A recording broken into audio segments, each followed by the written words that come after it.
રશ્મિતા સુમન વાર્તા વર્તુળમાં આપ સૌનું સ્વાગત છે. સૌને નમસ્કાર. પ્રશ્નોત્તર કાર્યક્રમનો આ 14મો એપિસોડ છે અને એમાં પ્રશ્નકર્તા રૂપે પધાર્યા છે સાગર શાહ.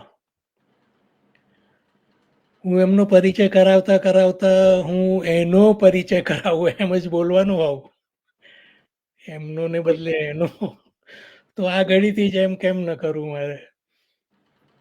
એટલે સાગર મૂળે એન્જિનિયર, પણ સાહિત્ય પ્રીતિને કારણે એને ગુજરાતી સાહિત્યનો વિષય લઈને MA કર્યું. એ બહુ મોટી હરણફાળ ભરી એમ કહેવાય એની કારકિર્દીમાં, શિક્ષણની બાબતમાં, ભણતરની બાબતો. મુખ્યત્વે એ વાર્તાકાર છે અને એનો વાર્તા સંગ્રહ ઠીક અનોખો વાર્તા સંગ્રહ ગેટ ટુગેધર પ્રકાશિત છે. ત્યાર પછી પણ વાર્તા લખવાનું એનું ચાલુ છે, મંદ મંદ છે પણ ચાલુ છે. પણ એનો રસ હવે બદલાયો છે એ અર્થમાં કે એને એડવર્ટાઇઝિંગ ક્ષેત્રનો કે જેને મીડિયાનું મેનેજમેન્ટ કહી શકીએ, બિઝનેસ કહી શકીએ, એવા ક્ષેત્રોનો અનુભવ તો છે જ, પણ એ દિશાની જ કોઈક વસ્તુઓ લઈને અથવા તો એ ભૂમિકા લઈને એ હવે ફિલ્મો બનાવવા માંગે છે. અને ફિલ્મો નાની કે મોટી જે રીતે થવાની હશે તે રીતે થશે, પણ એને ફિલ્મો બનાવવી છે. અને એટલા માટે એ 2 વર્ષથી મુંબઈ રહે છે. અને માત્ર મુંબઈ નહીં પણ પછી ભારત ભ્રમણ પણ કરે છે. આ શહેરમાં, પેલા શહેરમાં, દક્ષિણમાં, હિમાલયમાં, પેલી બાજુ, ઓલી બાજુ, વોટેવર. અવારનવાર મમ્મી પપ્પાને મળવા અમદાવાદના ઘરે આવતો પણ હોય છે. એ રીતે એનું બધું ચાલે છે. તો વિશેષ તો હું શું પરિચય કરાવ, એને ઘણા બધા એવોર્ડ્સ મળેલા છે, યુવા પુરસ્કારો મળેલા છે. અને સુરેશ જોશી સાહિત્ય વિચાર ફોરમમાં સૌ વાર્તાકાર મિત્રોનો એક ચાહીતો મિત્ર છે, પ્રેમાળ મિત્ર છે, એવી પણ બધાના મનમાં છાપ છે. તો સાગર, હું તારું સ્વાગત કરું છું. અને આજનો આપણો વિષય તો બધા જાણે છે, સાહિત્યિક તંત્રી કાર્ય. તો તારા પહેલા જ પ્રશ્નથી આપણે કાર્યક્રમનો પ્રારંભ કરીએ. સાગર શાહ. નમસ્તે સુમનભાઈ, અને નમસ્તે આપણી સાથે જોડાયેલા તમામ દર્શક મિત્રો, શ્રોતા મિત્રો. આરંભે 2 વાત મારે કરવાની ઈચ્છા છે. એક તો એ કે એક જ મિનિટ સુમનભાઈ, મને રજા આપશો? એક જ મિનિટ.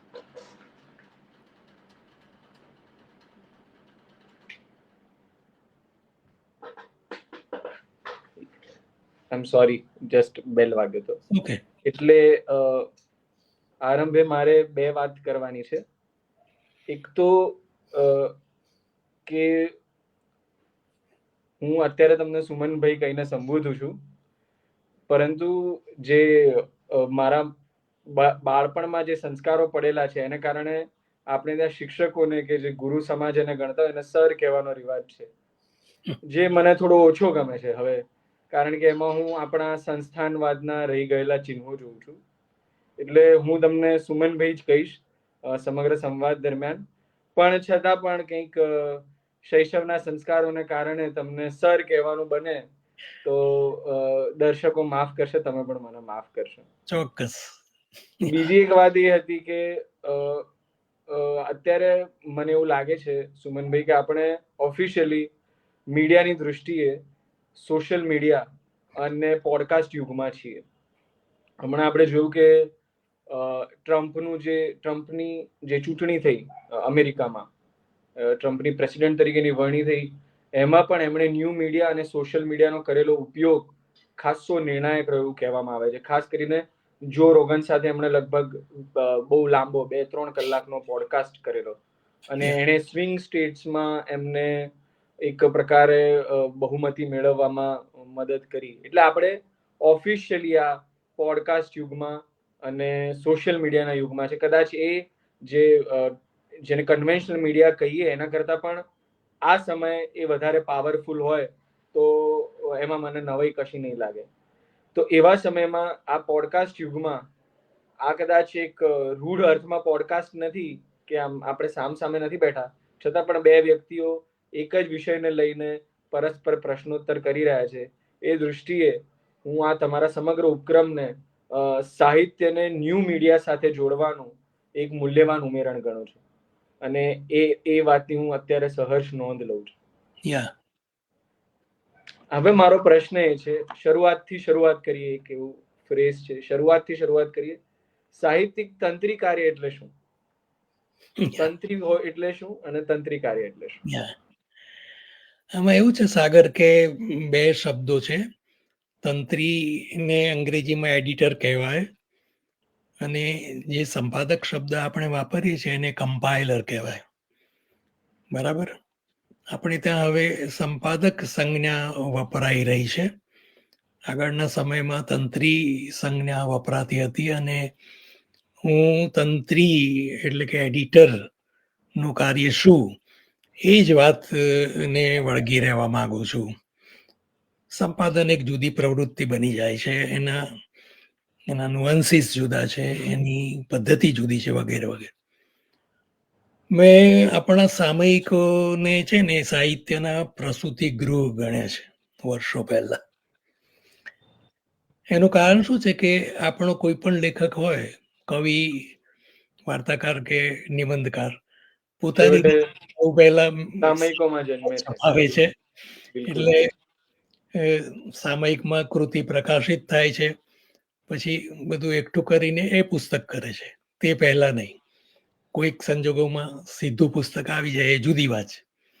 તો સામયિક એવી જગ્યા છે જ્યાં કૃતિ જન્મે છે એમ કહેવું જોઈએ, અથવા એવું ન કહેવું હોય તો એમ કહેવું જોઈએ કે સૂર્યપ્રકાશ હેઠળ મુકાય છે.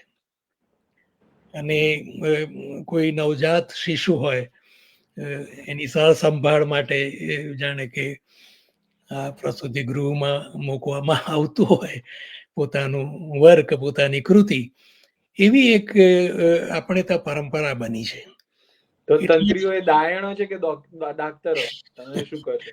ના, એ લોકો તો ખાલી સાર સંભાળ નર્સિસ છે, બીજું કશું નથી. Okay okay. એટલે એનું કામ જ એ છે તંત્રીનું, કે એ લેખકની કૃતિની સાર સંભાળ લે, લેખકની કૃતિનું રખોપું કરે, એને ચાહે, એને પ્રકાશમાં મૂકે, પોતાના સાહિત્યને અને સાહિત્ય કળા સમગ્રને માટે એ રીતે ઉપકારક પ્રવૃત્તિ કરતો હોય છે એમ આપણે માનવું જોઈએ. સાદી વાત એટલી છે કે તંત્રી એ લેખન જે હોય, આવ્યું હોય, એને જોઈ તપાસીને સરખું કરવું, પોતાના સામયિક માટે અને સાહિત્ય સમગ્ર માટે પ્રકાશિત કરવું, એનું નામ તંત્રી કાર્ય. સાદો અર્થ તો આટલો છે. પણ વ્યવહારનું જે પાસું છે ને, તે પણ મારી દ્રષ્ટિએ તંત્રીની જવાબદારી છે.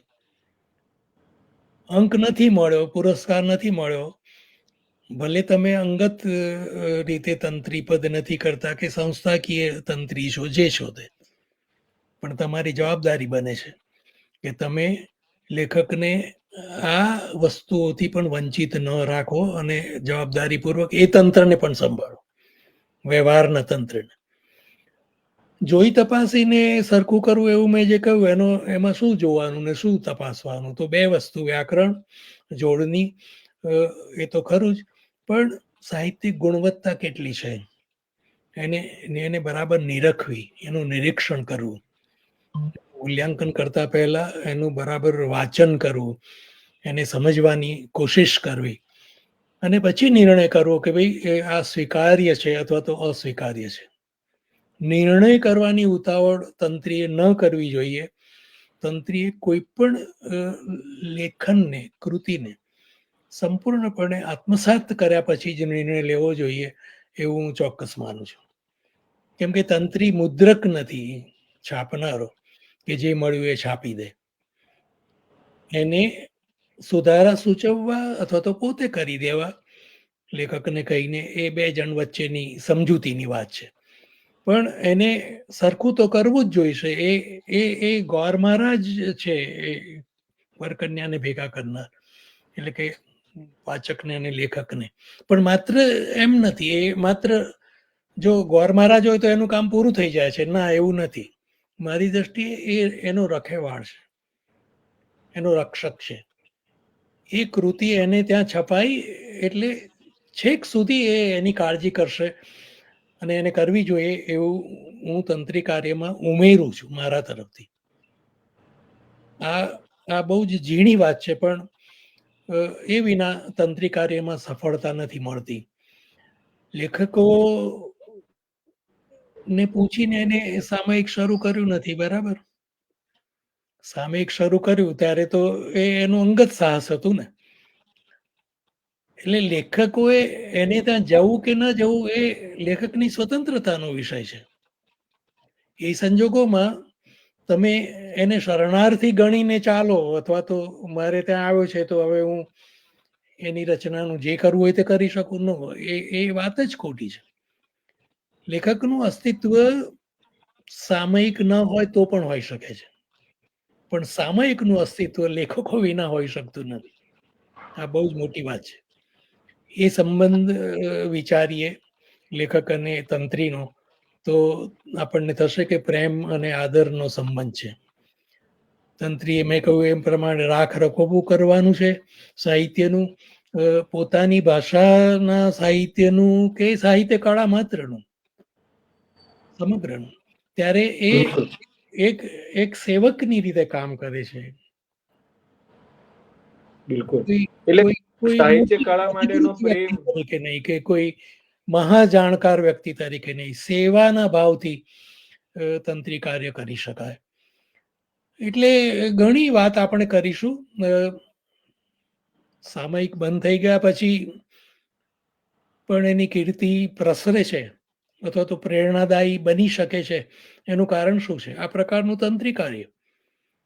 ગુજરાતી સાહિત્યમાંથી બહુ સારા દ્રષ્ટાંતો આપી શકાય. આનંદ શંકર સંસ્કૃતિ છે, કૃતિ છે, ક્ષિતિજ. મનોજ દ્વિવેદીનું સુદર્શન છે, રાવી પાઠકનું પ્રસ્થાન છે, ઉમાશંકરનું સંસ્કૃતિ છે, સુરેશભાઈનું ક્ષિતિજ છે. બીજા સામયિકો તો ખરા જ, પણ ક્ષિતિજ સૌથી વધારે.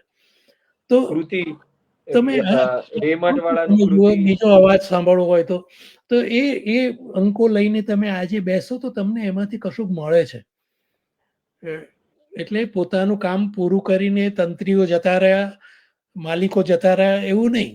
એ જે બચી ગયું તે તો સાહિત્ય બચી ગયું છે એ અંકોમાં, એ એ એ તંત્રી કાર્યને પરિણામે.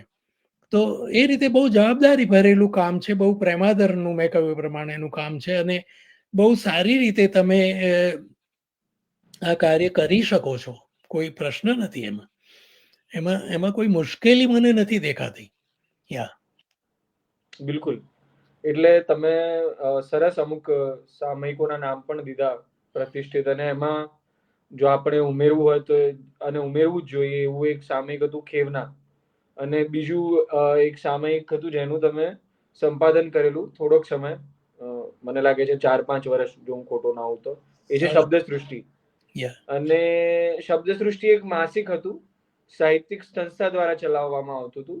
અને આ એક શું કહેવાય, એક પબ્લિશિંગ ગૃહની, એક પ્રકાશન ગૃહની મદદથી ચાલતું, પણ જેમાં તમારો ખાસો કંટ્રોલ હતો એવું એક સામયિક હતું.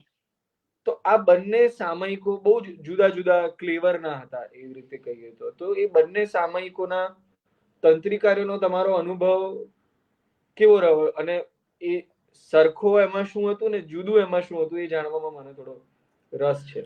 એટલે તંત્રીને શું છે કે તંત્રી તરીકે પોતાનો ધર્મ બજાવવા માટેની પૂરેપૂરી સગવડ હોવી જોઈએ. સગવડનો અર્થ એ કે એને એ અવકાશ હોવો જોઈએ, એના પર કોઈનો અંકુશ નહીં હોવો જોઈએ. હું કોઈની માલિકીનું છાપું ચલાવું છું, સામયિક ચલાવું છું ધારો કે, તો એ માલિકનો મારા ઉપર દાબ નહીં હોવો જોઈએ. શબ્દ સૃષ્ટિ સરકારી સામયિક હતું. મને તંત્રી એ લોકોએ નિમ્યો તે દિવસે જ નક્કી કર્યું હતું કે મારી જગ્યા મારી પોતાની જ હશે અને એમાં હું કોઈને પ્રવેશવા નહીં દઉં, એ જો તમને મંજૂર હોય તો જ હું આ તંત્રી કાર્ય સ્વીકારું. એમને કહ્યું કે અમે તમને બધું જ આપી દઈએ છીએ, કોઈ પ્રશ્ન જ નથી. એટલે સુરેશ જોશી પૂછતા હતા મને કે તું આમાં સરકારીમાં શું કરી શકવાનો, ત્યારે મેં એમને એવું કહ્યું કે હું ચાલુ ગાડીએ સુરેશભાઈ ગમે ત્યારે ભૂસકો મારીશ. એટલે વડોદરા જ્યારે જઉં ત્યારે મને પૂછે કે ક્યારે ભૂસકો મારે છે, અને પછી મેં ભૂસકો માર્યો. કહેવાનું તાત્પર્ય એ છે કે તમે સ્પષ્ટપણે માગી શકવા જોઈએ તમારી સ્પેસ. તમારામાં એટલી જીગર અને હિંમત હોવી જોઈએ, સજ્જતા, તમારી ખુદદારી. અને હવે બહુ જ વગવાયેલો વપરાયેલો શબ્દ છે સ્વાયત્તતા. તમારી તંત્રી તરીકેની સ્વાયત્તતા તમે શબ્દ સૃષ્ટિમાં એ વખતે માગેલી ને મને મળી હતી. એટલે મેં પછી લેખ પણ કર્યો છે કે સરકારનું પણ સરકારી નહીં, એવું મેં ટાઇટલ કરેલું, લેખ કરેલો છે. તો ભૂસકો મારવાનું કારણ શું? ભૂસકો મારવાનું કારણ જુદું હતું કે મેં એ બહુ જ ઇન્ટરેસ્ટિંગ વસ્તુ છે કે ઉમાશંકરે સ્વાયત્તાનો મુદ્દો તે વર્ષોમાં ઊભો કરેલો, અને એમને સમર્થન માટે મેં લખેલું જાહેરમાં. તો આ લોકોને વાંધો પડ્યો કે અમારી સામે તમે આવી રીતે. મેં કહ્યું કે હું તમારો માનદ તંત્રી છું, હું ક્યાં તમારો નોકર છું, તમારે જે કરવું હોય તે કરો. તો એમને મારો પુરસ્કાર બંધ કરી દીધો આ તે. એટલે પછી મારે એમને કહેવું પડ્યું કે મારે મિનિસ્ટ્રીમાં લખવું પડશે, તમે સરખી રીતે વર્તન કરો. એટલે પછી એમને વર્તન તો સરખું કર્યું, પણ મને થયું કે હવે આ ક્ષણે આપણે છોડી દઈએ, એ રીતે ભૂસકો મારે. બરાબર. એટલે સ્વાયત્તા ની માટેની જે ઉમાશંકરની લાગણી હતી તેની સાથે સહભાગી થનાર સુમન શાહ તો એ વસ્તુ કોઈ યાદ નથી રાખતું, હું એટલું જ યાદ રાખું છું, અને કોઈ યાદ નથી રાખતું એટલે મારે વારંવાર કહેવું પડે છે. પણ ના, હવે જે આજે જે સાંભળશે એ બધા યાદ રાખશે એવી આશા રાખીએ આપણે. ખેવનાનો મારો અનુભવ એટલા માટે સારો કે બાબુભાઈએ પણ મને પૂરેપૂરી સ્વતંત્રતા આપી. એના માલિક હતા, બધો ખર્ચ. બાબુભાઈ શાહ એટલે પાર્શ્વ પ્રકાશનના માલિક. પાર્શ્વ પ્રકાશનના માલિક. તો એ રીતે ત્યાં કોઈ પ્રશ્ન હતો નહીં. અને મને જવાબદારી બીજી બાજુથી હોય છે કે ભાઈ સરકારનું છે એટલે સરકારનો એવો કોઈ ફજેતો કરે એવું તો કંઈ છાપી ન શકાય. એવી રીતે અહીંયા બાબુભાઈના બીજા પ્રકાશનોની વાત આવે ના, એવું કેવી રીતે બને? I open up. જો શબ્દસૃષ્ટિનો બરાબર અભ્યાસ કરવામાં આવે તો તમે જોઈ શકશો કે મેં એને એકદમ મુક્ત કરી નાખ્યું, જેમાં ઘણી બધી નવી કલમો આવી શકી, ઘણા બધા નવી દિશાએથી સાહિત્યકારો પ્રવેશી શક્યા, એમના કામોને મૂકી શકાયા, વગેરે વગેરે ઘણું થયું. તો એ થઈ શકતું હોય છે. તમારી પાસે દ્રષ્ટિ હોવી જોઈએ, દર્શન એક હોવું જોઈએ તંત્રી તરીકે. તંત્રીની સજ્જતાની જો આપણે વાત કરીએ તો ઘણી બધી વસ્તુઓ કહેવાની આવે. તારા પ્રશ્નમાં એ આવશે તો હું કહીશ જ કે સજ્જતા શું હોઈ શકે. એટલે સુમનભાઈ, તમે સરસ ઉદાહરણો જે શબ્દ સૃષ્ટિમાં આપ્યા ને અછડતો નિર્દેશ કર્યો કે ઘણી મેં એને ઓપન કરી નાખ્યું ને ઘણી બધી કલમો પ્રવેશી. મારું એક સાહિત્યિક સામયિકો માટે ને તંત્રી કાર્ય માટે એવું માનવું છે કે સારું તંત્રી કાર્ય અથવા એક તંત્રી કાર્યનું એક એથિક્સ હોય છે, એનું એક નીતિ શાસ્ત્ર હોય છે. અને એમાં એવું છે, હું જે પ્રમાણે જોઉં છું કે એક સારો તંત્રી કે સારો સંપાદક એ છે કે એને કેવી નવી સશક્ત કલમોને જગા આપી પોતાના સામયિકમાં. એક આધાર એ, અને બીજો આધાર એનું મૂલ્યાંકન કરવાનો એ કે એને કઈ રીતે જે પ્રતિષ્ઠિત ગણાય, જે સ્થાપિત ગણાય એવા જે સાહિત્યકારો છે એમની નબળી રચના એને પરત કરી અથવા એને છાપવાનો ઇનકાર કર્યો. અને એ રીતે એને પોતાના એક શું કહેવાય એની પોતાની સાહિત્યિક સૂઝબૂઝનો પરિચય કે માપ આપણને સામયિકમાંથી એ રીતે મળતું હોય છે. તો આવા કોઈક ઉદાહરણો તમારા તંત્રી કાર્ય દરમિયાન બન્યા હતા ખરા, તમને યાદ આવે તો? જે પણ એટલે એવું તો કઈ ખાસ બન્યું નથી કે મેં કોઈ મોટા લેખકને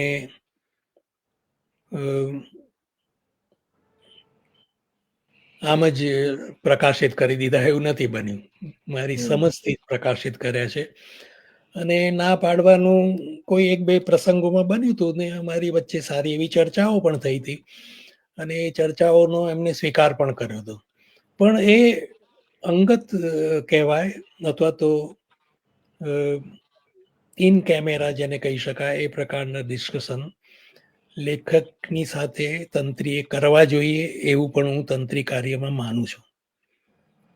ઇફ બહુ યુ આર સારી વાત. asking me about your work, why did I deny it, તો મારે તને કહેવું જોઈએ કે મારી પાસે આ કારણો છે. સ્વીકારના કારણોને માટે મેં રસ્તો એવો રાખેલો કે મને જે કંઈ ગમ્યું એની હું નાની સરખી નોંધ મૂકતો. એટલે મારા સ્વીકાર આટલી ચીવટ અને આટલી સાહિત્ય પ્રીતિ હવે હું તો જોતો નથી સામયિકોમાં, કે તંત્રી નોંધ મૂકે, સમય સ્વીકાર માટેના કારણો આપે, અસ્વીકાર માટેના કારણો આપે.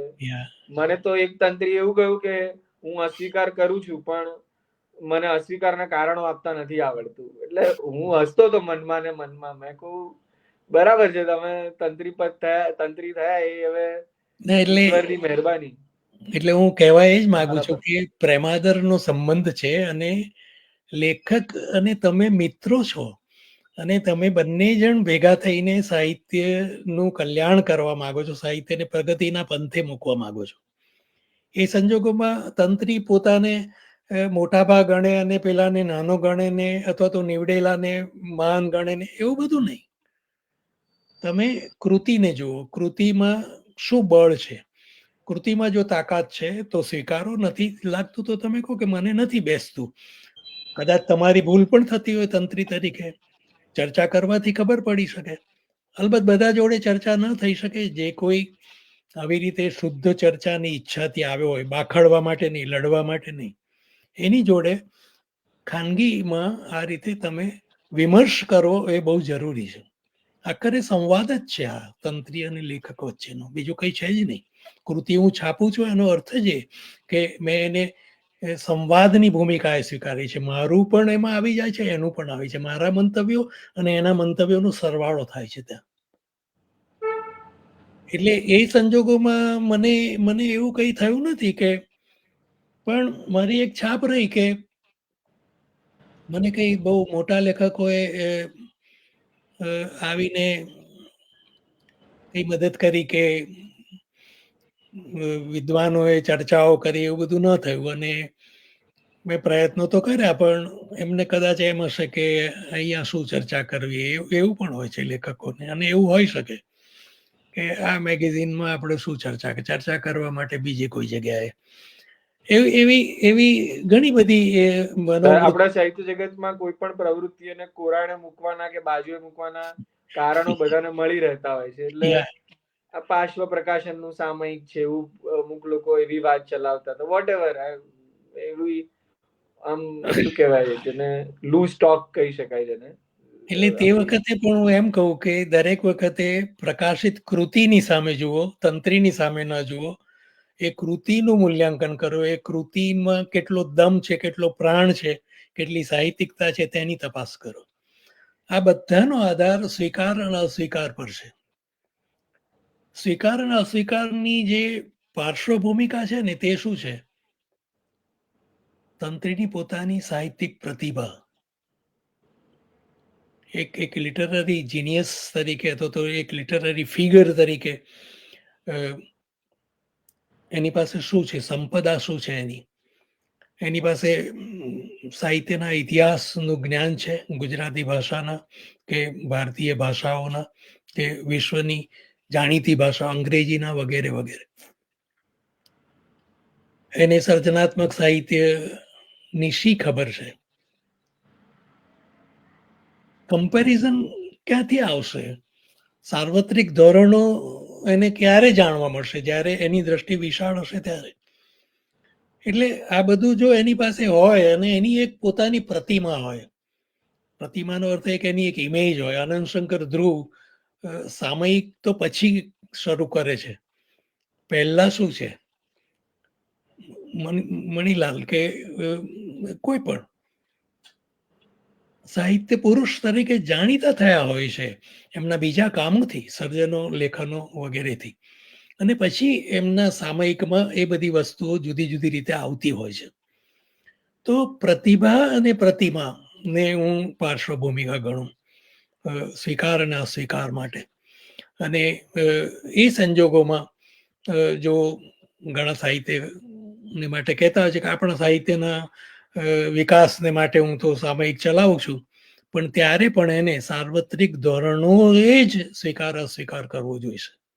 આજકાલના કે ચાલુ કે ફેશનમાં આવી ગયેલા સ્ટાન્ડર્ડ્સથી નહીં, સાર્વત્રિક ધોરણોથી. એ સાર્વત્રિક ધોરણો એની પોતાની પ્રતિભાનો વિષય છે, એના પોતાના અભ્યાસ મનન ચિંતનનો, એની વ્યુત્પત્તિનો વિદ્વત્તાનો વિષય છે. બિલકુલ. થોડી તમે આજના સામયિકોની વાત કરી, અને આ સામયિકોના જે ચાલુ સામયિકો ને એ બધી જે વાત કરી, ચાલુ સામયિકો અથવા સામયિકોમાં જે પ્રકારના ચાલુ ધોરણો થોડા વ્યાપી રહ્યા છે એના વિશે તમે અછડતો ઉલ્લેખ કર્યો. મારો તો આપણા જે સામયિકનું જે આપણું પરિદૃશ્ય છે એને અંગે મારો સૌથી પહેલો અને સૌથી મૂળભૂત સવાલ એ છે કે આટલા બધા સામયિકોની આપણને જરૂર છે ખરી? I think for a regional language we have too many magazines.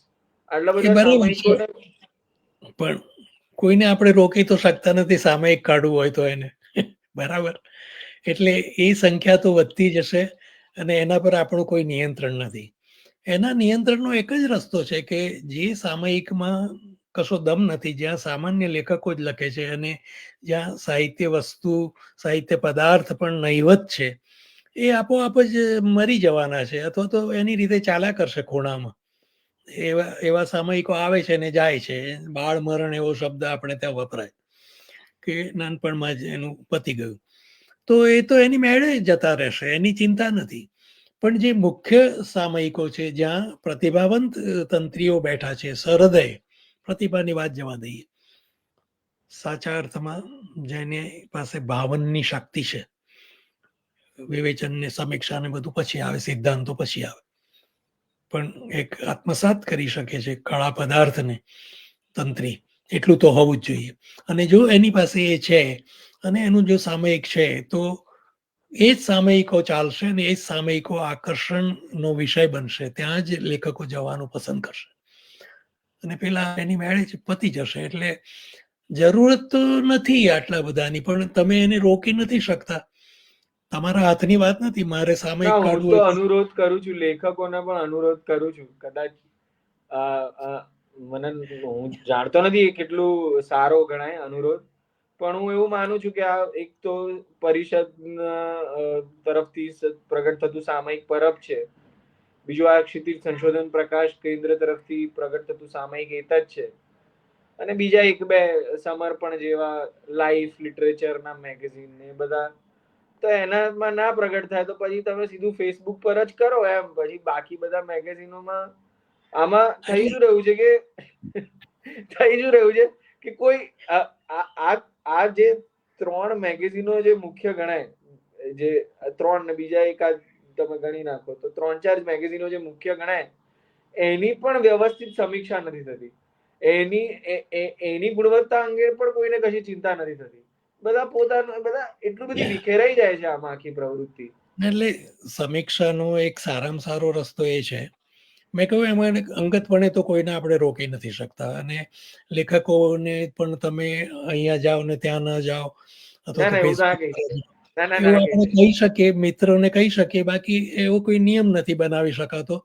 પણ એક વસ્તુ છે કે જે કોઈ રચનાઓ આવે છે એની સરસ પત્ર ચર્ચાઓ થાય.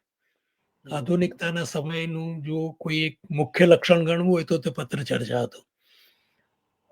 નાની મોટી કોઈ પણ વસ્તુ આવી હોય એની પત્ર ચર્ચાઓ થતી, સરસ રીતે છપાતી, ચાલતું, લડાલડી પણ થઈ જતી હતી, ઘણીવાર અભદ્ર વાણી પણ પ્રગટ થતી હતી, વગેરે વગેરે. પણ it was A very much so to say, જેને કરેક્ટિંગ એવો ફેક્ટર કહી શકીએ આપણે. તંત્રીને પણ ખબર પડે કે પોતે આવું છાપ્યું ને આટલી બધી ચર્ચા થઈ, લેખકને પણ ખબર પડે. સારી વસ્તુઓની, સારી કૃતિઓની પણ સરસ પત્ર ચર્ચાઓ થવી જોઈએ કે ભાઈ આ વાર્તા કેટલી સુંદર છે, જુઓ, મને આવું લાગે છે. એવું 2 વાચકો કહીને ઉભા રહે ને બીજા 4 એમાં જોડાય, અને 5મો આવીને કહે કે ના ના, તમે જે 6 જણા કહો છો એનાથી જુદું છે, જરા આમ છે. ડિસ્કશન, નામની કોઈ વસ્તુ જ નથી અત્યારે. એટલે મારું છપાય તો હું ખુશ છું ને મારા ભાઈબંધો ખુશ છે ને તંત્રી ખુશ છે.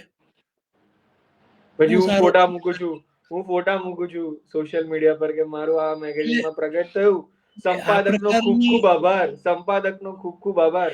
એટલે મને લાગે કે કાફકાને કામુ પણ આભાર કાફકાએ તો પ્રગટ નથી કર્યું, વાત જુદી છે, પણ કામુએ પણ આભાર માનવો જોઈએ કે આ મારા મને પ્રગટ કરનાર સંપાદકનો ખૂબ ખૂબ આભાર. એટલે એમાં છે ને એઝ તે અ આપણે ક્રિએટર શું છે તમે કે આવો એટીટ્યુડ કેવી રીતે રાખી શકો? આઈ એટલે એમ સોરી ટુ સે. આપણે ત્યાં શું છે કે લિટરરી કલ્ચર અથવા તો લિટરરી સોસાયટી, સમાજ અને સાહિત્ય પોતે, સાહિત્યનું જે શાસ્ત્ર છે એની ફિલોસોફી છે, એ બે મિક્સઅપ જ ચાલે છે હંમેશા. બેને જુદા પાડી શકાતા જ નથી. એટલે માણસને એવું થાય કે હવે મારી રચના અહીંયા છપાય છે તો હવે ફેસબુક પર પણ મૂકું. એનામાં એ હિંમત કેમ નથી કે પહેલું ફેસબુક પર મૂકે અને પછી ત્યાં મોકલે?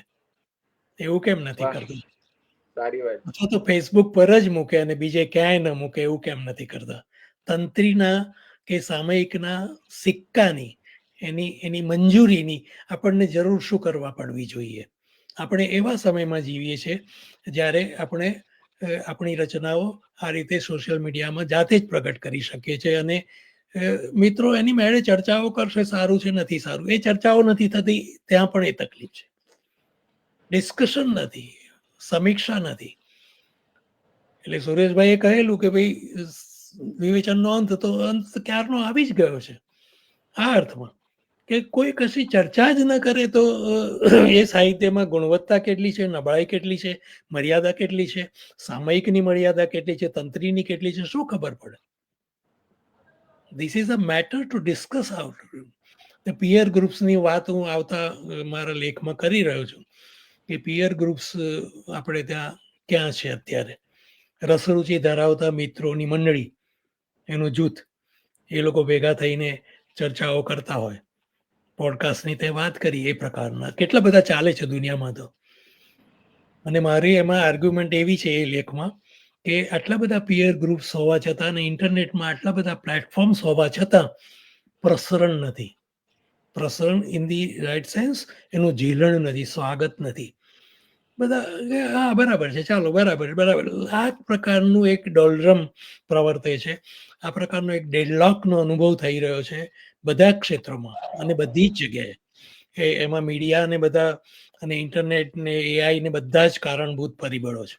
એ બધી વાત હું કરવાનું છે, એ જુદી વસ્તુ છે. પણ કહેવાનો મુદ્દો એ છે કે પિયર ગ્રુપ્સ ક્યાં છે આપણી પાસે? એવું કહી શકાય કે સુરેશ જોશીના વિચારમાં અથવા તો એમના વાતાવરણમાં રહીને આધુનિકતા જે રીતે વિકસી અને જે કંઈ નાનું સરખું આપણે ત્યાં કળાને નામે થયું, તો એ લોકો જે રીતે ચર્ચાઓ કરતા હતા, એ લોકોમાંથી જે બચ્યા છે તે લોકો જ અત્યારે ચર્ચાઓ કરે છે. બાકી કોણ કરે છે? It is a question. મને જાણવા મળે એવા વર્તુળો કે એવા પિયર ગ્રુપ્સ તો મને ખુશી થશે, જે લોકો જાહેરમાં ચર્ચા કરતા હોય. અંગતમાં તો ઘણી કરે છે, આપણે જાણીએ છીએ શું કરે છે તે પણ આપણે જાણીએ છીએ. એને ચર્ચાનું કે વિમર્શનું કે એનું કોઈ નામ મૂલ્ય ના આપી શકાય. ના વિમર્શ ના કહી શકાય. તો આપણે ત્યાં વિવેચન નથી, આ પ્રકારના મંડળો નથી અને એને કારણે તંત્રી કાર્ય વખણાતું પણ નથી. દાખલા તરીકે એતદમાં આવી રીતે મંજુષા મૂકે છે એ લોકો કે એક મિત્રને કહીને ભાઈ તને જે ઉત્તમ લાગ્યું હોય તે મૂકી આપ. પેલા ભાઈ મૂકી આપે છે, થોડી કમેન્ટ્સ પણ કરે છે, પણ હું તો એટલે સુધી કહું કે કોઈ એક અંક લઈને પણ સખત એવી સમીક્ષા થવી જોઈએ. કોઈ એક જ અંકની, વિશેષાંકોની કરી. આપણે વાર્તાના વિશેષાંકો કેવનામાં કર્યા છે, તો તે અંક લઈને તમે એને જોડી નાખો ને બસ, ચાલો આવી જાઓ. પણ કોઈને આ કરવું જ નથી. દરેકને બસ સપાટી પર જે વાહવાઈ મળે છે અને બધા ખુશ થાય છે અને લાઇક્સ મળે છે. તો this is not the literary scenario to be worthwhile, જેને કહી શકે એવું કશું છે નહીં. I am very sorry to say this, but it is happening today. I am open to correction. No, મને કોઈ પ્રશ્ન નથી કોઈ સુધારે તો. ના ગુજરાતી સાહિત્યમાં અત્યારે કોઈ વિવેચન જ નથી કોઈ, અને એ વિવેચનનો અંત કે નાભિશ્વાસ તો બહુ દૂરની, એટલે એનેથી થોડા આગળ નીકળી ગયા હોઈશું આપણે. પણ વિવેચન ગુજરાતી સાહિત્યમાં નથી. હું એક એનોલોજી વાપરતો હોઉં છું કે જો સાહિત્ય એક એટલે સર્જન જો હૃદય છે શરીરનું, તો વિવેચન યકૃત છે, એમ એ રુધિરને શુદ્ધ રાખનારું.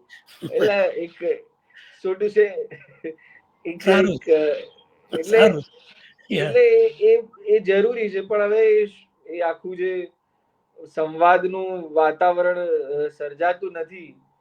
અને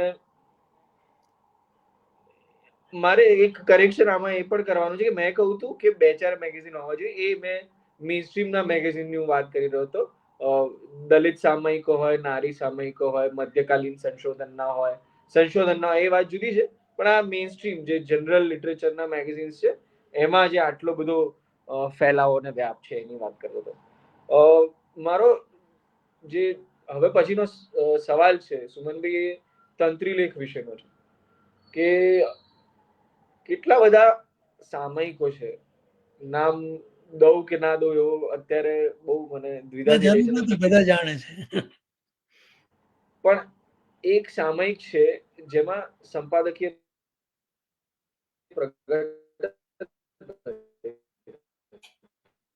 આપણું મુખ્ય સામયિક એવું સામયિક તંત્રી અવાજ લેખ નહીં અને સંભળાય. સંપાદકીય શા માટે હોય? હલો. હા, બરાબર નહીં સંભળાયું. હા, એટલે આપણું એક શીર્ષસ્થ સામયિક છે, એમાં તંત્રી લેખ કે સંપાદકીય આવતું નથી. તો મને કાયમ દુઃખ થાય કે અમે અમારા જેવા કંઈક વોઇસ શોધવા ટ્રાય કરી રહ્યા છે ને આમની પાસે સામયિક છે ને અમને કશું કહેવું નથી આના વિશે, આજના પરિદૃશ્ય વિશે. તમારું શું કહેવું છે?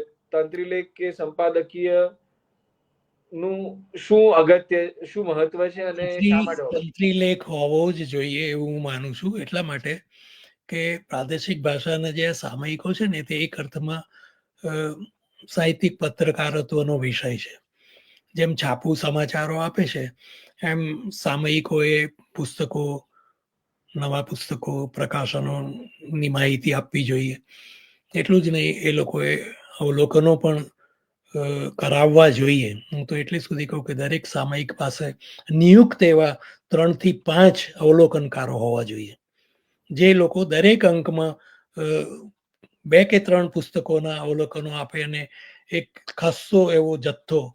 કેમ કે અવલોકનો માટેના કે ગ્રંથ સમીક્ષા માટેના સામયિકો આપણે ત્યાં રહ્યા નહીં. ગ્રંથ હતું એક જમાનામાં, પછી પ્રત્યક્ષ હતું, એ બધા હવે છે નહીં ને એક સામયિક એવું છે નહીં. તો એ રીતે તમે આખી વાતને એક છાપાના તંત્રીની જેમ, એડિટરની જેમ જો અપનાવો તો તમને એવું જરૂર થશે કે મારે આખા સિનારીઓ વિશે લખવું જોઈએ. જેમ એડિટોરિયલ લખે છે ને તંત્રી દરેક છાપામાં, તો એ પ્રમાણે લખવું જ જોઈએ અને કે ભાઈ આ પ્રમાણે ચાલે છે, દુનિયામાં આમ ચાલે છે, આપણે ત્યાં આમ ચાલે છે. મેં કોઈ પણ એવો અંક કર્યો નથી જેમાં મારો તંત્રી લેખ ન હોય, ઇવન શબ્દ સૃષ્ટિમાં કે કેવું ના હોય કે ક્યારેય પણ. તમે તો તંત્રી નોંધ કરતા હતા. એ દિવસો તો હવે એટલે આ જન્મમાં તો મને જોવા મળે એવું એટલે આ લાગતું જ નથી. પત્રકારત્વ, સાહિત્યિક પત્રકારત્વનું સુરેશભાઈ પણ અત્ર તત્ર કરીને લખતા હતા. સીધો તંત્રી લેખ ન લખતા હોય પણ કઈ ને કોઈ રીતે વાત કરતા હતા. તો there must be the presence of the editor. આપણે જોઈ શકીએ કે અરે આ તો એવો પોતે જ કહી રહ્યા છે. આ બધું આપણે જે કહેવાનું છે તે પોતે કહી રહ્યા છે. આપણું જે મંતવ્ય છે તે જ મંતવ્યને એ રજૂ કરી રહ્યા છે, અથવા તો આપણે જે માની છે એનાથી જુદું કહી રહ્યા છે. તો દેટ ઇઝ રિક્વાયર્ડ. અવલોકનો કરો, સમાચારો આપો, તંત્રી લેખ કરો, પત્ર ચર્ચાઓ કરો, આ બધું આનુષંગિક છે અને બહુ જરૂરી છે. નહીં તો સામયિકને ચલાવવાનો કોઈ હેતુ નથી. તમે રચનાઓ મળીને છાપીને ઊભા થઈ ગયા તો એ તો કોઈ પણ કરી શકે ને, એમાં શું કરવાનું છે. એટલે અત્યારે જે કેટલાક લેખકો પલાયન કરી ગયા છે અને સોશિયલ મીડિયામાં જ પોતે રહેવાનું પસંદ કરી રહ્યા છે, એનું કારણ જ આ છે કે ભાઈ છોડો ને, હવે હું અહીંયા મારું છાપું છું, મને બરાબર જે થશે તે ખરી. તમે પણ કેટલા બધા તમારા લેખો સોશિયલ મીડિયા પર જ મેં છાપો તો છો. મારા તો અંગત કારણો એવા છે કે મારું તો તમે કોઈનું લખો ન છો બી છાપે એવું વધારે. ન છાપે એવું તો બને જ નહીં, પણ એમને ત્યાં ઘણું બધું મેટર પડ્યું હોય અને મારા લેખોને ઘણી વાર લાગે. મને રોજ જે લખવા જોઈએ છે અને અઠવાડિયે એક લેખ હું ન કરું તો મને કઈ ચેન જ ન પડે. It is my life so to say. એના વિના હું બીજું કશું કરી શકતો નથી, એટલે આઈ ડોન્ટ કેર ફોર. અને એ રીતે હું ફેસબુક પર મૂકું છું, સિરિયસમાં સિરિયસ વસ્તુઓ મૂકું છું અને હળવામાં હળવી પણ મૂકું છું. પેલા એડ ટુ સ્ટોરીમાં મેં આજે જ મૂક્યું કે ભાઈ તું દર્શનીય હોઈશ તો કહેવું નહીં પડે ને પ્રદર્શનીય હોઈશ તો પણ નહીં કહેવું પડે. ગઈકાલે જ મને સૂઝ્યું, એક માણસ પોતાના પ્રદર્શન માટે જ લખ્યા કરતો હોય છે, એવી મારા પર છાપ પડી છે. એના પરથી મને આ સૂઝ્યું એ કોઈ દેખાવડો હોય દર્શનીય તો કહેવું નથી પડતું, પણ પ્રદર્શનીય હોય તે પણ ચાડી જ ખાય છે, એની મેળે જ ઓળખાઈ જાય છે, કહેવું નથી પડતું. કેટલું સરળ એવું મેં લખ્યું છે બધી. તો એ બધી મને મજા આવે છે ને આઈ એન્જોય ઇટ. ને જે મિત્રોને ગમે છે એ લોકો એને એન્જોય કરે છે. તમારો એક તંત્રી લેખ મને યાદ આવે છે. એમાં તમે એવું લખ્યું હતું કે એ વખતે એક આખી જે સુરેશ જોશીના જનાંતિકે પ્રેરિત નિબંધો અને બધા આપણા શીર્ષ સર્જકો પણ પોતાના માતા પિતાના ચરિત્રો બહુ લખી રહ્યા હતા. એટલે તમે આમ અત્યારે એક્ઝેક્ટ કોટ મારે નોંધી રાખવા જેવું છે, પણ એમાં તમે એવું લખ્યું હતું કે આપણા ગરીબ દેશમાં બધાએ ધૂળમાં જ પગલીઓ પાડી છે. એમાં મોટા ભાગની પ્રજાએ ધૂળમાં જ પગલીઓ પાડી છે. એના સંસ્મરણો લખી દેવાના, એનાથી થોડું સાહિત્ય થઈ જવાનું છે. એટલે તમે આવી ઘણી તીખી સમીક્ષાઓ કરતા હતા કે સંપાદકીયમાં. એ હવે આજકાલ જોવા એટલે નથી હવે મળતું. દાખલા તરીકે ત્યારે મેં એવું પણ કહ્યું હતું કે ભાઈ માતૃ પિતૃ બધા આવી ગયા, પત્નીને લાવો ને, દરેક જણ પાસે પોતાની પત્ની વિશે લખાવો. અથવા એથી જુદું કે દરેકની પાસે, દરેક સ્ત્રી લેખિકા પાસે એના પતિ વિશે લખાવો. કેમ એ પણ સંબંધો જ છે ને. માતા પિતા બા વિશે, પિતા વિશે બધું બરાબર છે, બાપા વિશે બધું કર્યું, લાભશંકર જેવાએ પણ કર્યું. તો એમાં શું કરવાનું છે? એ તો કોઈ પણ માણસ લખી શકે છે. સાહિત્યકાર ન હોય તે પણ લખી શકે પોતાને બાપા વિશે કે પોતાની બા વિશે. It is not literature what I mean. એ રસાળ બને છે, એ આકર્ષક બને છે, એ પ્રેરણાદાયી બને છે, that I part. It is not literary work. પ્રવાસને હું સાહિત્ય નથી ગણતો. પ્રવાસ એટલે શું? પ્રવાસ કોઈ પણ વ્યક્તિ કરીને લખી શકે. તો આ બધી વસ્તુઓ આપણા મગજમાં સેટ થઈ ગઈ છે કે આમ કરીએ. અને એક જણે લખ્યું એટલે બીજો લખે. હવે તે બા વિશે લખ્યું ને તે મેં વાંચ્યું એટલે મને મારી બા વિશે વિચારો આવે અને એની નજીકનું કંઈક કંઈક કંઈક કરીને હું બનાવી દઉં. ધીસ ઇઝ એટલી બધી ખોટી રીતે પ્રોલિફરેશન થાય છે આ બધા પ્રકારના લેખનોનું કે ન પૂછો વાત. સુરેશભાઈ બે કવિઓ માટે કહેતા હતા, હું એમના નામ નથી દેતો. એક કવિને એમને એવું કહ્યું કે હવે તારો પગ છે ને તે પેલાના જેવો પડે છે. એ બે ભાઈબંધો. તો એવું દેખાદેખીથી લખાયા કરે અને બધાને એવું લાગે કે આ જુદો આ જુદો, જુદા હોતા જ નથી. ખરેખર તપાસ કરો તો ખબર પડે. તો આ બધા જે ડિસ્ટિંક્શન્સ છે, આ બધા ભેદ છે, અથવા તો આ બધી વ્યવર્તકતાઓ છે, વિશેષતાઓ છે, એના પર આપણું ધ્યાન જ નથી. આપણે બધું સરખું જ કરી નાખ્યું છે. બધું સંગેડા ઉતાર કરીને બધું ઊભા થઈ ગયા છે. બીજું કઈ છે નહીં. નો ડાઉટ કેટલીક સારી રચનાઓ પ્રગટ થાય છે જે એ તદ હોય કે ઇવન હું તો શબ્દ સૃષ્ટિને પણ ગણું અને પરબને પણ ગણું કે આપણો ભાઈ ચલાવે છે શબ્દસર કેટલા વર્ષોથી. એમાં પણ નાનું મોટું લખનાર પર જ છે ને. એ કૃતિ તો લખનારની છે ને. પ્રકાશક કે તંત્રી તો તમે છો. તમારું કામ તો બીજા નંબરનું છે. પહેલા નંબરનું કામ તો પેલા એ કર્યું છે. મારી વાર્તા એટલી બધી આકર્ષક અને એટલી બધી જુદી પડતી હશે અને એમાં એવું કંઈ દ્રવ્ય હશે જેને કારણે ગુજરાતી ટૂંકી વાર્તાને એક ધક્કો વાગે કે let us do like this. What happen with Suresh Joshi? He did સો.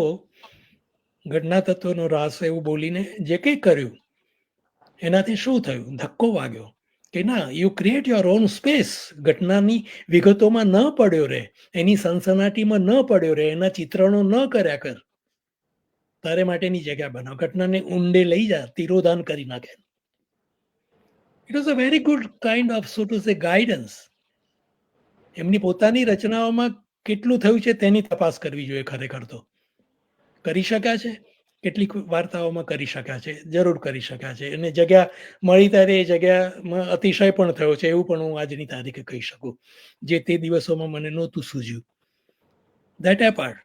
પણ આ પ્રકારે બળવાન કૃતિ હોય, બળવાન સાહિત્યકાર હોય, એની રચનાઓથી સાહિત્યનો વિકાસ થતો હોય છે, અને એ છાપવાનો કે એને પ્રકાશિત કરવાનો લાભ મળે છે તંત્રીને. તંત્રી આમ ગર્વ લઈ શકે કે આ લેખકો મારી ત્યાં હતા, લાઈક ધેટ. તમે કેવના બંધ કેમ કર્યું સુમનભાઈ? સોંગ થઈ ગયા હતા ને બહુ સારું મેટર નહોતું મળતું. પછી મને થયું કે હવે બહુ થયું, અને મારે પછી દેશ વિદેશના સારું આટા મેટર નતું મળતું એટલે સારું મેટર નતું મળતું એટલે કયા? એટલે મને પોતાને મારા સ્ટાન્ડર્ડ્સ જે કંઈ મેં હળવા કરેલા હતા ને એનાથી પણ ઉતરતું છાપવામાં મને પછી રસ નહોતો. એ એક કારણ હતું ને બીજું પ્રેક્ટિકલ કારણ એ હતું કે હું દેશ વિદેશના મારા આટા શરૂ થઈ ગયા હતા અને હું ધ્યાન આપી શકતો નહોતો બીજાના પર. એટલે ત્યારે મને કહેવામાં આવેલું કે તમારે કોઈ પણ પ્રકારની મદદ જોઈતી હોય તો અમે આપીએ, પણ તમે ચાલુ રાખો. મેં કે ના, હવે બસ બહુ થયું. એટલે મેં પૂરું કર્યું. અને તમારે હું તો ક્રિએટિવ એવું, વર્ક પણ, સર્જનાત્મક કાર્ય પર પણ વધારે ધ્યાન આપવું એ પણ ખરું એક કારણ. એટલે એ અંગત કારણો પણ હતા કે હવે બહુ થયું એમ. એટલે હું તો એવું માનું કે કોઈ પણ તંત્રીએ પોતાના સામયિકને પોતે જ બંધ કરવું જોઈએ. લેખકો લખતા બંધ થઈ જાય, ગ્રાહકો ના મળે કે ચાહકો ના મળે ને બંધ થાય, એના કરતા પોતે જ બંધ કરી દેતા કેમ નથી? એવા અહંકારને વશ રહેવાનું કોઈ કારણ નથી.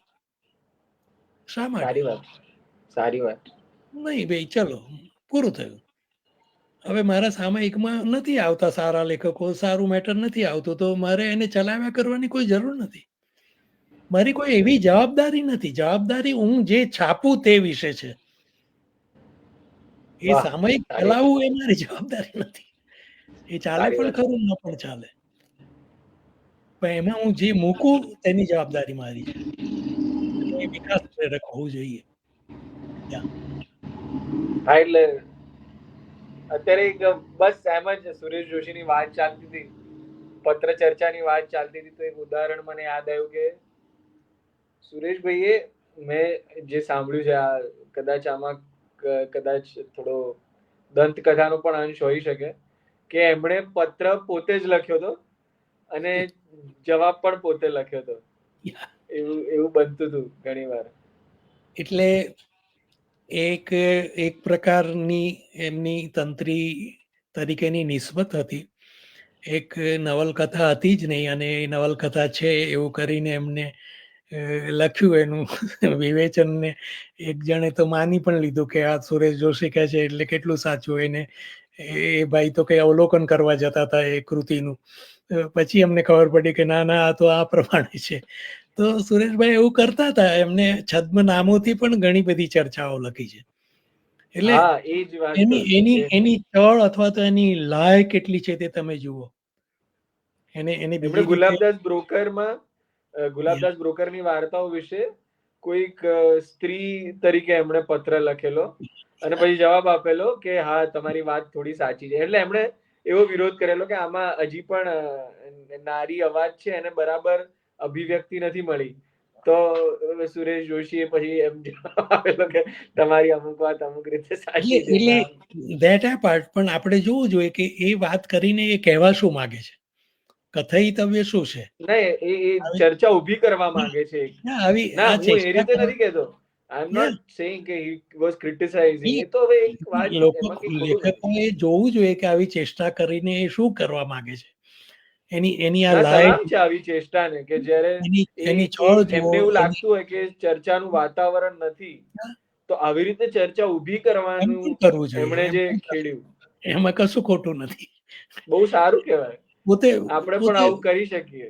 દાખલા તરીકે મારા નામથી મેં પત્ર ચર્ચા કરી, બરાબર, તારા નામથી તે ન કરીને કોઈ બીજાના નામે કરી. ચર્ચા તો કોઈએ પણ કરી, નામ ગમે તેનું છે, ચર્ચામાં શું છે તે જ જોવાશે ને. અને આપણે એ જોઈએ ને એ રીતે વધારે શુદ્ધ થઈ શકે ચર્ચા, મારું તો એવું માનવું છે. તમે ગુપ્ત બિલકુલ. નામથી લખો એટલે ના બિલકુલ, બે જુદા જુદા દૃષ્ટિબિંદુ ઉપસાવી બિલકુલ આપ્યા એમણે. હું એ રીતે જ તમને જોઉં ખબર છું. જ ના પડે કે આ સુમન શાહ છે કે સાગર શાહ છે. તમે બિલકુલ બિલકુલ. બનાવટી નામથી જ લખ્યું હોય તો એ સારી વસ્તુ છે ખરેખર તો. એ રીતે થવું જોઈએ. પણ એ બધી વસ્તુનું મૂળ કેન્દ્ર એની પોતાની પ્રતિભા, એની પોતાની સાહિત્યને જોવાની દ્રષ્ટિ, એક એનું વિઝન સાહિત્યના વિકાસને વિશેનું, આ બધી વસ્તુઓ એમાં નિર્ણાયક બનતી હોય છે. જાણે અજાણે એને પોતાને ખબર ન પડે એ રીતે એ ડિસિઝિવ ફેક્ટર બની જાય છે. બિલકુલ બિલકુલ. યા બસ હવે એક છેલ્લો સવાલ કરી લઉં. 50 મિનિટ થઈ ગઈ છે લગભગ. કે આ 8 સોશિયલ મિનિટ છે આપણી પાસે હજી, અને એમાં મારે તને પણ થોડુંક પૂછવાનું છે. તો તારો છેલ્લો સવાલ કરી લે, એનો હું જવાબ આપી દઉં અને પછી હું તને સવાલ કરું. એટલે મારે તમે જે કહો છો ને કે આ વિવેચન નથી ને, અલબત્ત તમે જે એક પ્રકારનો ચર્ચાઓથી અને વિવેચનોથી, એક પ્રકારની જીવંતતાથી ધબકતો સમય જોયેલો છે તમે, સાહિત્યિક રાઈટ રાઈટ. યુગ. એટલે તમને વધારે દુઃખ થતું હશે આજની આપણી પરિસ્થિતિ અંગે. પણ મને પણ મારી રીતનું કશુંક દુઃખ થાય છે. એટલે મારી ઈચ્છા છે કે વિવેચનનું કશુંક હું પ્રત્યક્ષ વિવેચનનું કશુંક સામયિક શરૂ કરું, ઈ મેગેઝિન. પણ એવું સાથે એવો પણ વિચાર આવે કે આ ફેસબુક પર લખીએ છે ને બધા વાંચે જ છે ને, તો શું કામ આ સામયિક કરવું? કે સામયિકની જરૂર ખરી આજના સોશિયલ મીડિયાના સમયમાં? ના, એટલે ઓનલાઈન સામયિક કરવું જોઈએ. પેલું તો પ્રેક્ટિકલી પણ બહુ મુશ્કેલ છે. ઓનલાઈન સામયિક તમે કર્યું હોય અને સમયસર પસાર કરવા માટે નહીં, પણ સરસ રીતે કન્સર્નથી એમાં આવતું હોય તો એની એક અસર તો પડવાની, એનો એક પ્રભાવ તો પડે જ. અને એમાં લખવાની પણ ઈચ્છા થયા કરે માણસને. એટલે નથિંગ રોંગ, નક્કી કરવાનું. મારો મુખ્ય મુદ્દો તો મારે હવે રજૂ કરવો જોઈએ કે તમારી સંપૂર્ણ નીતિ પારદર્શક હોવી જોઈએ. તમારો આશય શું છે? તમે ટૂંકી વાર્તાનું મેગેઝિન કરી, ટૂંકી વાર્તા જ છાપશો, બરાબર? તમે નક્કી કરી દો, તમે કહી દો કે આ પ્રકારની અને આ પ્રકારની નહીં, ને આવીને તેવી, જે કંઈ તમારે કરવું છે, જોઈએ છે, તેની સંપૂર્ણપણે ચોખ્ખી જાહેરાત કરી દો, જેથી કોઈ ભરમમાં ના આવી જાય. આ પારદર્શકતાની બહુ જરૂર છે. આપણા સામયિકો એવું નક્કી કરતા જ નથી, અને કોઈ જગ્યાએ 2-3 સંપાદકો હોય છે, અને કોણે કયું શું તંત્રી સંપાદક એવું પણ હોય છે. કોણે શું નિર્ણય લીધો કશે ખબર નથી પડતી. કવિતાનું આ જોઈએ, વાર્તાનું આ જોઈએ.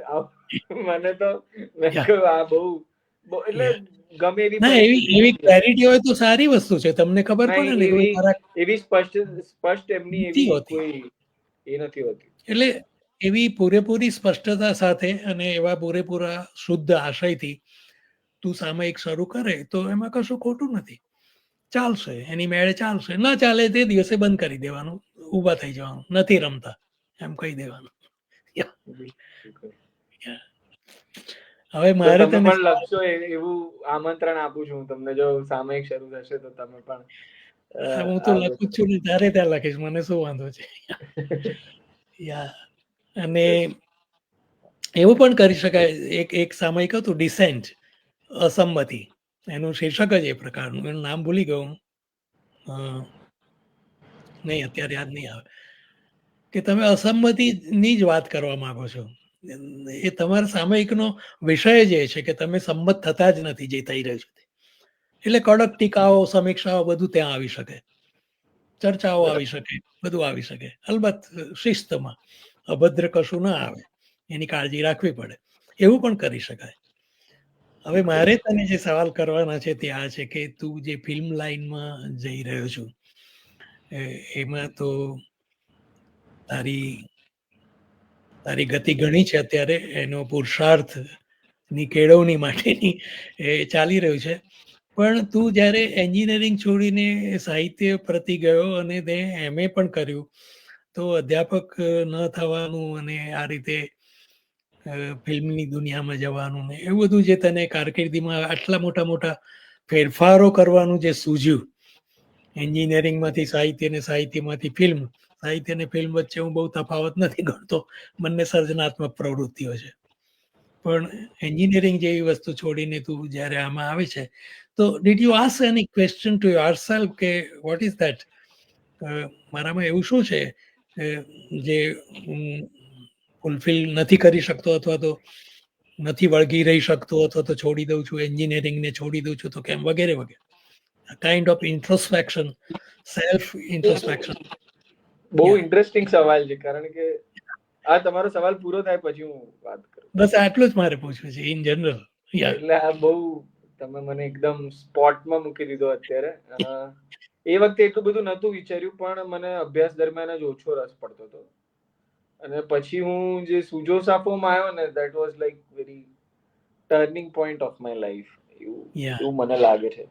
કે સુજો સાફોની પહેલી શિબિરમાં આવ્યો ને પછી લગભગ ઊંઝામાં હતી એ શિબિર, અને બસ ત્યારથી મને સાહિત્ય સાથે રહેવું, આમ એવું કોઈ એક કોન્શિયસ નિર્ણય લીધા વગર એક બહુ જ મજા પડી. મારા મગજમાં, મારા દિમાગમાં આજે પણ સુજો સાફોની એક જે કલ્પના છે ને એ સ્વર્ગ જેવી છે, કે બધા વાર્તાઓની વાતો અને ખાવા પીવાનું મળી રહે, ખાવા પીવાની તમારે ચિંતા નથી કરવાની. પેલી જે કાલિદાસની જે અલકા નગરી છે ને, તો મારા માટે સુજો સાફો એવી મારી અલકા નગરી છે, કે ખાવા પીવાનું મળી રહે છે અને આપણે સાહિત્યની વાર્તાની કૃતિઓની વાતો કરીએ છીએ, તો આનાથી વધારે અલકા નગરી આપણી કઈ હોય. એટલે ત્યારથી મારું બહુ જ સાહિત્ય સાથેનું જોડાણ વધ્યું, અને તમને જોતો તો, જિગ્નેશ બ્રહ્મભટ્ટને જોતો તો, એટલે એવું હતું કે અધ્યાપક થવું, અને એના કારણે જ મેં MA નો અભ્યાસ કર્યો હતો. પણ પછી એ જ કારણથી અભ્યાસ કર્યો એવું નથી, એમાં મજા પણ આવતી હતી, અને એમાં કૃતિ ને વિવેચન તો હું એમ પણ વાંચી શક્યો હોત. જુઓ, એ હું સાહિત્ય ના ભણ્યો તો પણ જે વિવેચનનું જે આપણું ભારતીય કાવ્યશાસ્ત્ર છે અને પશ્ચિમનું જે વિવેચનનું જે શાસ્ત્ર છે, સાથે ભાષા વિજ્ઞાનનો, આ બધાનો બહુ અછડતો પરિચય મને મારા અભ્યાસ દરમિયાન થયો. હું એક્સટર્નલમાં ભણ્યો, એટલે કોઈ લાઈવ લેક્ચર્સ નથી ભરી શક્યાનો મને અફસોસ પણ છે થોડો. પણ મારી એ વખતે વ્યવસાયિક પ્રવૃત્તિઓ ચાલુ હતી ને એમાં અનુકૂળ હતું, એટલે આ રીતે હું ભણ્યો. અધ્યાપક મારે થવું હતું, પણ એમાં મુશ્કેલીઓ અમુક એવી છે સુમનભાઈ, કે એક તો અધ્યાપક તરીકેની નોકરી મળવી પણ એટલી સહેલી નથી આજના તબક્કે. અને એક અધ્યાપક તરીકેની નોકરીનું આકર્ષણ જે હોય છે ને, એ એટલા માટે હોય છે કે આપણે સાહિત્યની જ આસપાસ રહીએ, ક્રિએટિવ આપણું કામ કરી શકીએ, ક્રિટિસિઝમનું કંઈક કામ કરવું હોય તો સતત કરતા રહી શકીએ, એની ઘણી મોકળાશ મળે. પણ અત્યારની પરિસ્થિતિમાં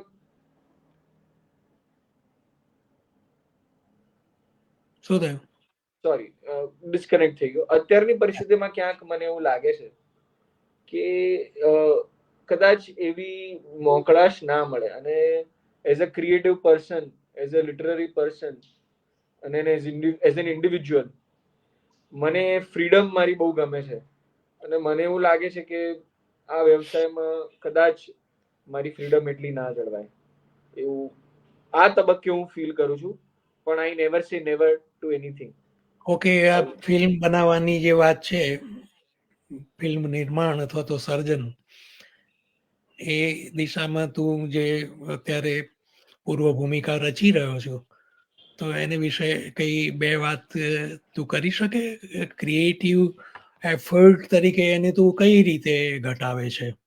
કેમ કે એ જાણવાથી મિત્રોને ને સાહિત્યની વાત છે એટલે કલા સર્જન વગેરેને સમજવામાં વધારે મદદ મળે. બિલકુલ બિલકુલ. એટલે પહેલા મારી ઈચ્છા હતી ફીચર ફિલ્મ બનાવવાની, અને એના માટેની મેં એકચ્યુઅલી એક વેબ સિરીઝ, જે 6 એપિસોડની વેબ સિરીઝની સ્ક્રિપ્ટ પણ લખી હતી. પણ આ ફિલ્મ ક્ષેત્ર સાથે જોડાયેલા મારા બહુ જે ગાઢ મિત્રો છે, એમણે મને સલાહ આપી કે આટલું 30-40 દિવસનું શૂટિંગ અને આટલું મોટા પાયા પરનું, એક તો તને ફાઇનાન્સ મળવું જ બહુ મુશ્કેલ છે અને એ મળતા જ તને બહુ સમય લાગશે, અને એવું મળે તો પણ એ તારે આવું દુસ્સાહસ ન કરાય. એ પહેલા તારે શોર્ટ ફિલ્મ બનાવવી જોઈએ. એટલે હું એ દિશામાં વિચારતો હતો અને મને થયું કે મારી જ 2-4 ગમતી વાર્તા છે તો એના ઉપરથી હું 2-3 શોર્ટ ફિલ્મો બનાવું અને એ રીતે મારી જાતને થોડો વધુ સજ્જ કરું ફીચર ફિલ્મ બનાવવા માટે, જેથી એક વધારે દીર્ઘકાલીન કારકિર્દી મને પ્રાપ્ત થાય. આવી કંઈક મારી ગણતરી છે અને મારી કારકિર્દી માટેના મારી તને ખૂબ શુભેચ્છાઓ છે એ દિશામાં. Thank you very much. Gujarati સાહિત્ય કોઈને કોઈ રીતે ફિલ્મીકરણ પામશે તારા હાથે તો એ એક વિશેષ આનંદની વસ્તુ છે. તો મારી શુભેચ્છાઓ છે. મિત્રોના ઘણા બધા પ્રતિભાવો આવ્યા છે અને આપણે એમને જવાબો આપીશું. તો તારો આભાર છે ને માટે મારું આભાર. આપણી સાથે જોડાયા એ સૌનો આપણે આભાર માનીએ. આપણે તો આ કેવી પદ્ધતિ છે, આભાર માનવો જ પડે ને આભાર માનું છું ને આભારનો ભાર ને એવા બધા શબ્દો પણ લોકો વાપરતા હોય છે. I don't like it. Apart મજા આવી, આનંદ આવ્યો, વાતો કરવાની લિજ્જત આવી ગઈ અને મિત્રોને પણ સરસ આનંદ મળ્યો હશે એવું આપણે આશા રાખી શકીએ. તો ફરી પાછા મળીશું કોઈ સંજોગોમાં અને બીજા કોઈ એપિસોડમાં મિત્રોને પણ ફરીથી મળશે. સૌને નમસ્કાર. યા આવજો. આવજો. યા.